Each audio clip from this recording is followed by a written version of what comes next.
Hello, हाय, welcome, नमस्ते। मेरा नाम ऋतिक और आज हम फिर से बात करने वाले हैं एक और इंटरेस्टिंग कंसेप्ट के ऊपर। तो ये वीडियो उन बच्चों के लिए मोस्ट इंपोर्टेंट होने वाली है जिनके पास सब्जेक्ट है इंटरमीडिएट मैक्रो इकोनॉमिक्स फर्स्ट, चाहे वो सेमेस्टर 3 में है चाहे वो सेमेस्टर 4 में है, उनके लिए वीडियो काफी इंपोर्टेंट होने वाली है। अब आते हैं आज के कंसेप्ट के ऊपर, जहां पे हम बात करेंगे लेसन नंबर 5 के एक और इंटरेस्टिंग टॉपिक के ऊपर। इनके अब हम पढ़ने वाले हैं अलग टाइप के मॉडल्स को।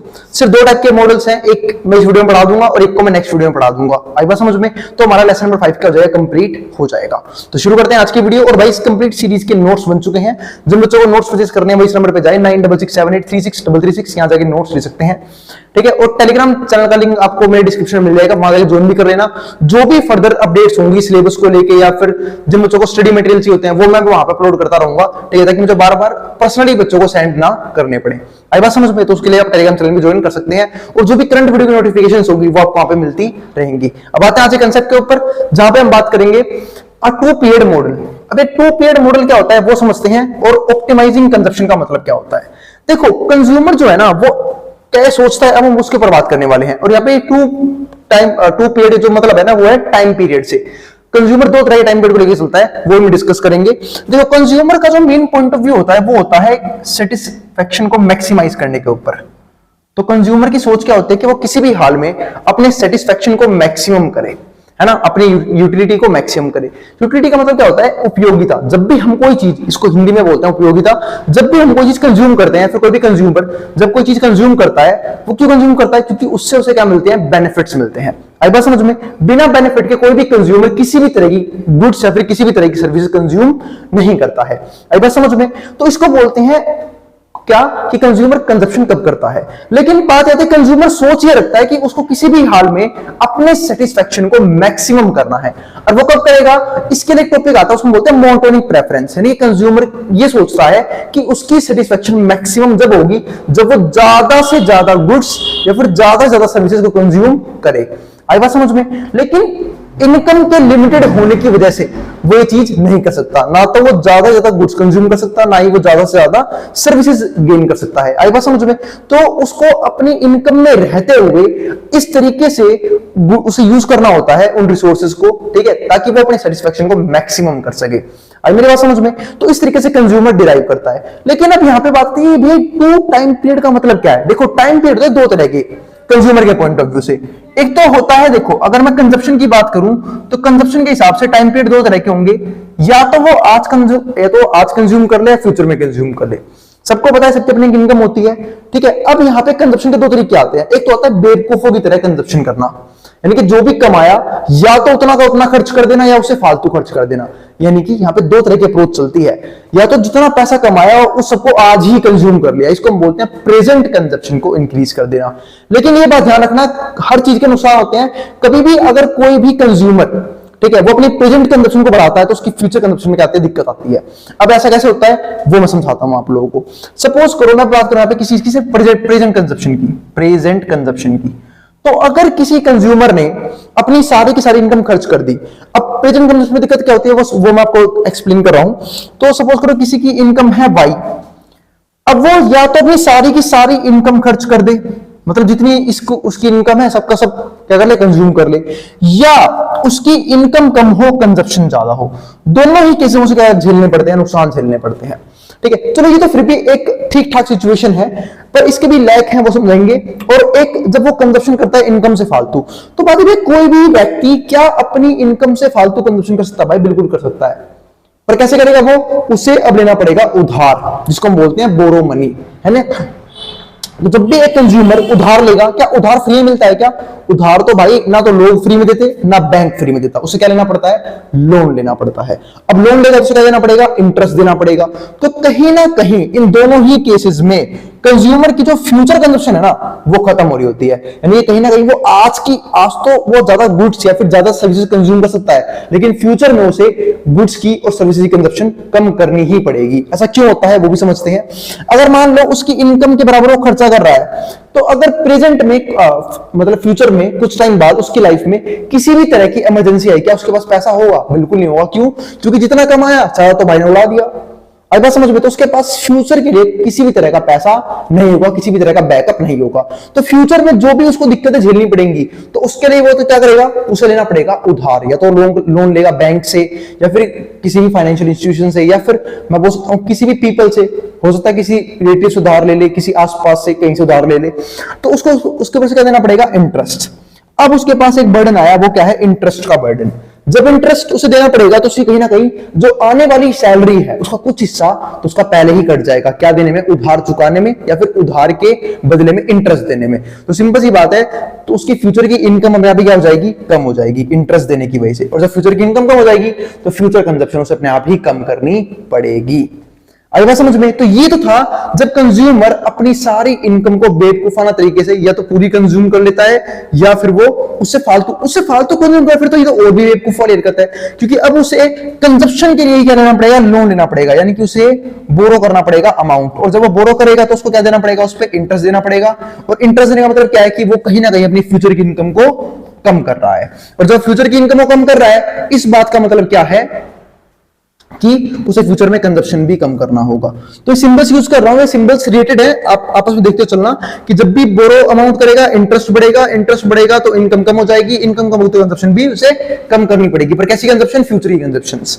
ठीक है, आज तो उसकी कंजप्शन ज्यादा रहेगी, क्यों, क्योंकि आज तो वो उधार लेके काम चला रहा है। ठीक है, अब कहीं बोलेंगे भैया अगर उधार लेके भाग गया तो, अरे भाई डिफॉल्टर, अगर उसने उधार का डिफॉल्ट कर भी दिया बैंक्स का या फिर किसी पर्सन का, अगर मान लो कभी उसने कभी बैंक में से ढूंढ लिया तो उसके ऊपर फ्रॉड के चार्जेस लग जाएंगे, वो जेल में होगा बंदा। आई बात समझ में? या फिर अगर वो किसी के पैसे लेके भाग गया तो क्या होगा, वो भी एक तरह का फ्रॉड ही होता है, तो वो भी कहीं ना कहीं अगर मान लो कहीं फंस जाता है तो क्या होगा, जेल में जाएगा। आई बात समझ में? तो ये लॉजिक समझ में आया कि जब कंज्यूमर ये हरकतें करता है, जितनी इनकम है उतना कंजप्शन करता है, फिर जितनी इनकम उसे फालतू कंजप्शन करता है, उसको बहुत ज्यादा नुकसान झेलना पड़ता है, वो भी किसी का उसका खामियाजा भुगतना पड़ता है फ्यूचर के अंदर।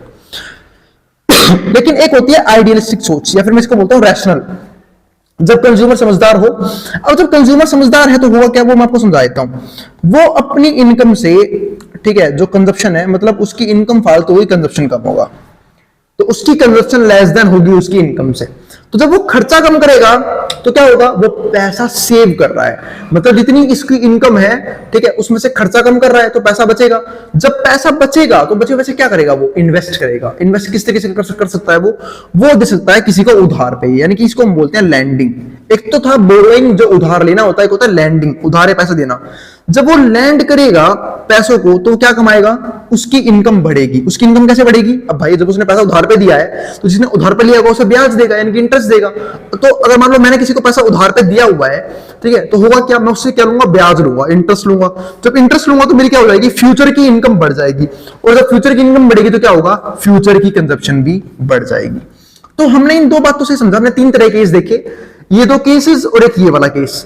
ठीक है, तो यही केस को आज हम इसमें डिस्कस करने वाले हैं टाइम पीरियड के पॉइंट ऑफ व्यू से।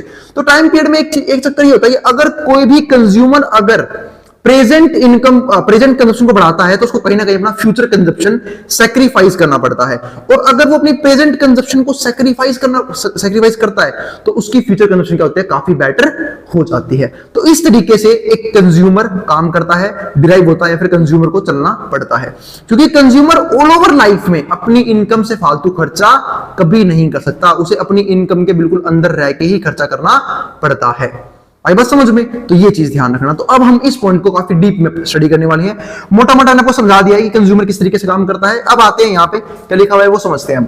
तो हम पढ़ने वाले हैं two time period model optimizing consumption, जिसमें से ये लिखा हुआ है, it is assumed that a consumption decision is not single period decision. एक कंजप्शन फंक्शन कभी भी सिंगल पीरियड का डिसीजन नहीं होता है।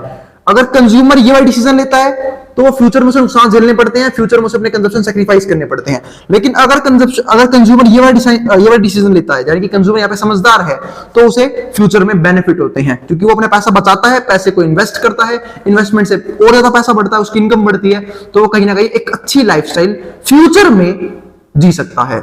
आई बात समझ में? अगर वो रैशनल कंज्यूमर है तो। Decision when a consumer decide to consume, he और she also have a plan for future. जब भी कोई कंज्यूमर किसी भी गुड्स को, किसी भी सर्विसेज को कंज्यूम करने की सोच रहा है, तो फ्यूचर को लेके भी एक प्लान बनाता हुआ चलता है। Therefore consumption decisions have an intertemporal aspect. ठीक है, the time period model will help provide a basic for intertemporal analysis.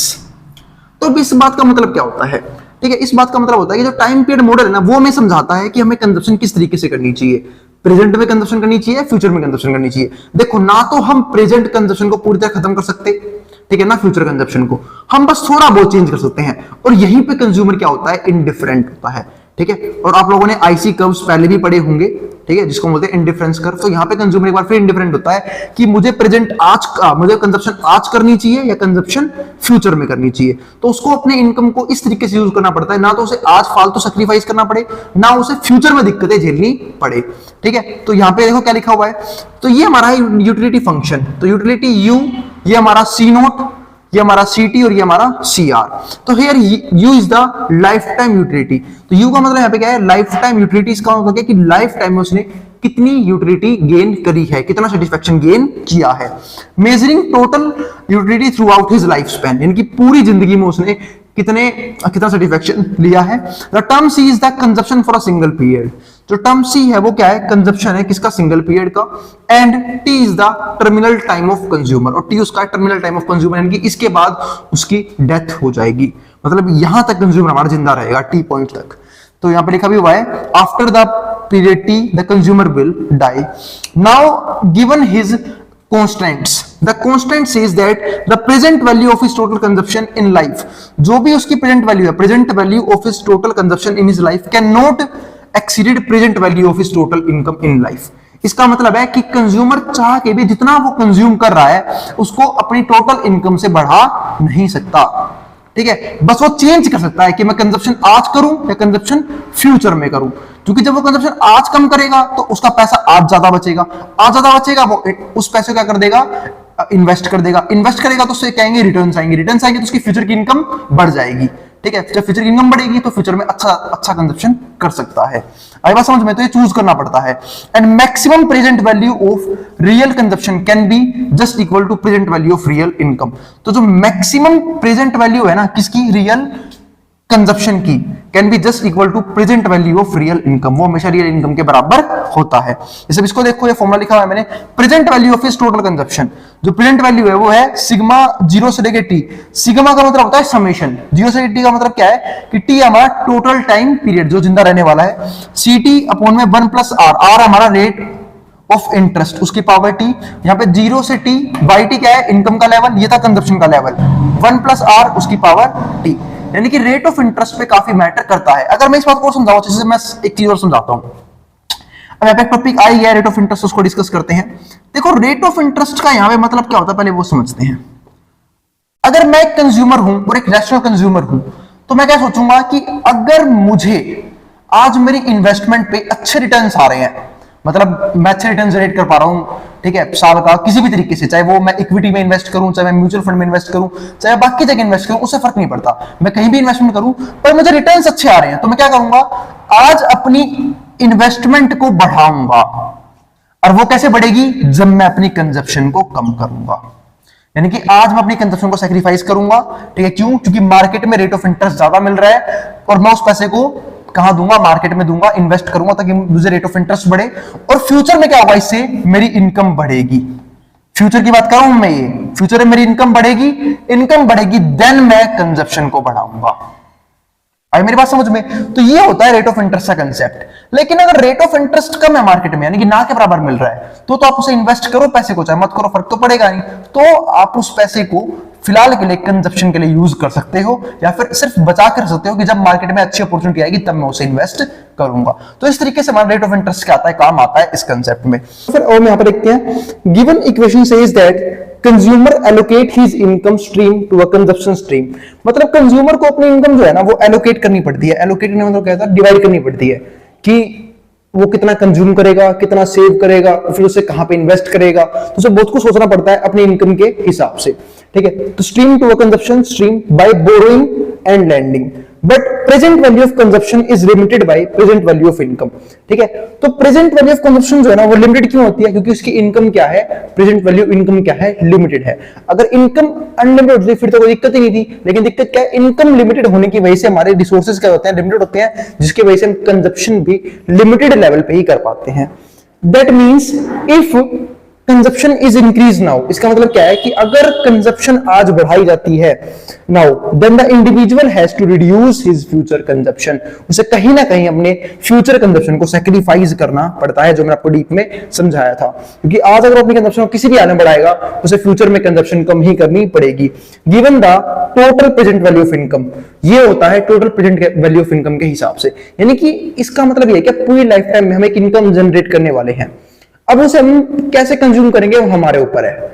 हमने पूरी लाइफ में एक इनकम जनरेट करी, वो बहुत ज्यादा भी हो सकती है, बहुत कम भी हो सकती है, एवरेज लेवल भी हो सकती है, तो उसके हिसाब से हमें सोचना पड़ता है। अब जिंदगी भी बहुत बड़ी है, अब या तो आप आज कंज्यूम कर लो या फ्यूचर में कंज्यूम कर लेना, ठीक है, क्योंकि इनकम क्या है, लिमिटेड है। आई बात समझ में? अगर आज कम कंज्यूम करेंगे तो फ्यूचर में हम अपना कंजप्शन लेवल को धीरे धीरे इंक्रीज कर सकते हैं, क्योंकि जब जो पैसा आज बचेगा उसे मैं इन्वेस्ट करूंगा तो उस पर रिटर्न आएंगे तो मैं फ्यूचर में अच्छी कंजप्शन कर पाऊंगा। ठीक है, जो मैंने आपको काफी डीप में स्टार्टिंग में ही समझाया था, वही बात यहाँ पर लिखी हुई है मैंने। ठीक है, तो borrowing lending constant of individual, जो बोरोइंग लैंडिंग कांस्टेंट होता है, ठीक है, कि जो इक्वेशन होती है वो ये होती है सी नोट प्लस में C1 अपॉन में 1 प्लस आर, ठीक है, वाई नोट प्लस में Y1 अपॉन में 1 प्लस आर। जो मैं आपको बता चुका हूं, इंटरेस्ट रेट के हिसाब से देखा जाता है कि अगर मार्केट में इंटरेस्ट रेट फिलहाल में ज्यादा चल रहा है तो हम कोशिश पूरी करेंगे कि हमारी कंजप्शन क्या हो जाए, फिलहाल हम कम कर दें, क्योंकि मार्केट से रिटर्न ज्यादा मिल रहे हैं। ठीक है, मार्केट में जब हम पैसे को इन्वेस्ट करते हैं तो रिटर्न ज्यादा मिल रहे हैं, तो कंजप्शन कम करूंगा, सेविंग ज्यादा करूंगा ताकि मैं इन्वेस्टमेंट ज्यादा कर पाऊं। ठीक है, तो रिटर्न ज्यादा आएंगे और जब रिटर्न फालतू आएंगे तो मैं फ्यूचर में कंज्यूम कर लूंगा। आई बात समझ में? तो ये बेनिफिट होता है। ठीक है, और इसका उल्टा कब होता है? जब इंटरेस्ट रेट मार्केट में बहुत कम है, यानी कि मैं पैसा इन्वेस्ट करूं चाहे ना करूं, बात बराबर है, क्योंकि रिटर्न्स फालतू नहीं मिलने वाले हैं, तो हम फिलहाल कंजप्शन पे ज्यादा ध्यान दे सकते हैं। तो ये हमारा ये वाला कंसेप्ट है कि मनी लैंडिंग कब करनी चाहिए और बोरो कब करनी चाहिए। आई बात समझ में? अब आगे समझते हैं। इसके बाद ये हमारा आते हैं दो तरह के ग्राफ। ठीक है, तो ये हमारा है डॉलर्स इन पीरियड 1, ठीक है, डॉलर्स इन पीरियड 0। ठीक है, तो ये हमारा ग्राफ है Y1 और Y नोट। ठीक है, जैसे जैसे आप इस पे आगे जाओगे, यानी कि Y1 मान लो यहां शिफ्ट हो गया, तो Y नोट हमारा क्या हो जाएगा, यहां शिफ्ट हो जाएगा। यानी कि जैसे जैसे आप प्रेजेंट कंजप्शन को बढ़ाओगे, आपकी फ्यूचर कंजप्शन उतनी ही कम होती चली जाएगी। ठीक है, और ये हमारा क्या है, इंडिफरेंस कर्व। ये सिर्फ इस बात को शो करने के लिए बनाया हुआ है मैंने इंडिफरेंस कर्व को, कि ये बात दिखाता है कि फ्यूचर में, मतलब कंज्यूमर जो है यहां पे क्या होता है, इनडिफरेंट। कंज्यूमर के इनडिफरेंट होने का मतलब क्या है, वो सोच नहीं पाता। क्या नहीं सोच पाता? कि मुझे अपना पैसा आज कंज्यूम कर लेना चाहिए या आज कंजप्शन को थोड़ा सा कम करके फ्यूचर के लिए सेव कर लेना चाहिए, क्योंकि तो दोनों ही मन करता है कि फ्यूचर के लिए बचा लेता हूं, क्या पता फ्यूचर में कोई दिक्कत होती है तो वो पैसा मेरी हेल्प कर देगा। लेकिन मन तो ये भी करता है कि जब इनकम है तो मैं हमारा लाइफ इतना खराब क्यों रखूं, क्यों ना मैं अच्छी क्वालिटी के गुड्स, अच्छी क्वालिटी सर्विसेज यूज करूं। क्योंकि जब भी एक आदमी अपनी इनकम के हिसाब से कंजप्शन कम करता है, इसका मतलब क्या है कि वो लो क्वालिटी प्रोडक्ट्स में पैसा लगा रहा है, यानी कि पैसा कम खर्च कर रहा है, चीप चीजें खरीद रहा है। आई बात समझ में? सस्ती चीजें ले रहा है। इसका मेन रीजन तभी हमारा क्या होता है, पैसा बचता है, क्योंकि कंजप्शन उसे भी करना पड़ेगा, रोटी वो भी खाएगा, कपड़े वो भी पहनेगा, ठीक है, लेकिन वो क्वालिटी क्या होगी उनकी, चीप होगी उसके इनकम के हिसाब से। आई बात समझ में? तो इस बात का बिल्कुल ध्यान रखना। ठीक है, तो यहाँ पे कंज्यूमर क्या होता है, हमारा इंडिफरेंट हो जाता है। तो ये इसका केस है इक्विलिब्रियम वाला। ये जब देखो यहाँ पे जो है ना इंडिफरेंस कर्व में, तो उसका इनकम लेवल ये है, ये उसका बजट लाइन, तो वो इसके अंदर है। इस बात का मतलब क्या है कि यहाँ पे जो उसका केस बन रहा है ना, वो ये वाला बन रहा है, जब इनकम ज्यादा है कंजप्शन कम है। और ये तो बिल्कुल ही खराब केस है, ये तो बिल्कुल इनकम के बाहर चला गया। ये तो फिर भी एक फीजिबल रीजन है कि जितना इनकम है उतना ही क्या हो रहा है, उसका खर्चा हो रहा है। लेकिन यहाँ पे कंज्यूमर क्या है, बेवकूफी कर रहा है, इनकम से फालतू खर्चा कर रहा है। कैसे? पैसा उधार लेके। आई बात समझ में? तो ये हमारे यहाँ पे 3 सिचुएशंस। अब हम पढ़ेंगे नेक्स्ट वीडियो में फिशर्स के मॉडल को, ठीक है, और उसको समझने की पूरी कोशिश करेंगे। उसके बाद हमारा ये वाला चैप्टर जो है वो खत्म हो जाएगा। उम्मीद है आपको कंज्यूमर का पॉइंट ऑफ व्यू अच्छे से क्लियर हो रहा है। वैसे इसका नेक्स्ट चैप्टर भी कंज्यूमर के बेस पे ही है, जहां पे हम कंज्यूमर के पॉइंट ऑफ व्यू के अलग थ्योरीज पढ़ने वाले हैं। आई बात समझ में? अब जिसको जो उतारना उतार सकता है, मैं बोर्ड के सामने से। मिलते हैं नेक्स्ट वीडियो में, जहां पे हम पढ़ेंगे फिशर्स के मॉडल को।